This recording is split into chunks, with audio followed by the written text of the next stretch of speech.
අලුත් සෛල හැදෙන සෛල බෙදෙන ශාකය වර්ධනයට උදව් වෙන විභාජක පටක ගැන පාඩම් කරමු.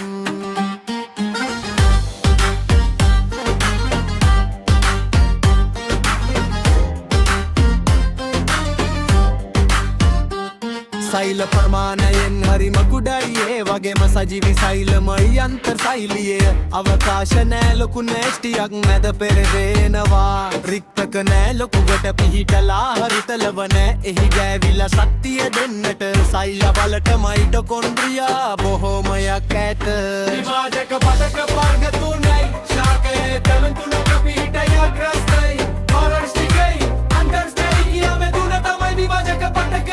අගිසෙයි මුල අගිසෙයි මේ පටකය පිහිටලා තියේ අග්‍රස්ත විභාජක සෛල බෙදේ ගස උස යන්නට උදව් කරයි අන්තර්ස්ත විභාජක විභාජක විභාජක විභාජක විභාජක විභාජක විභාජක විභාජක පටක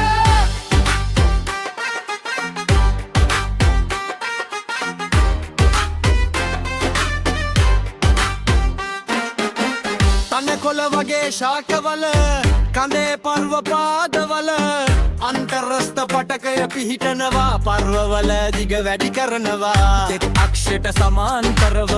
කඳේ මුලේ පැත්තක ඉඳන් පාර්ශ්වික පටක බෙදෙනවා ගසේ මහත වැඩි කරනවා ඊටීච පත්‍රිකන්දන් වල කැම්බියම කියන්නෙත් මේක තමයි සෛල බෙදෙනේ විභාජක පටක දැන් අපිට හොඳටම මතක අලුත් සල්ලේ සනුල බෙදෙන ශාකයේ මාර්ගම නෑ උදව් වෙන විභාජක පටට හැන පාඩම් කරමු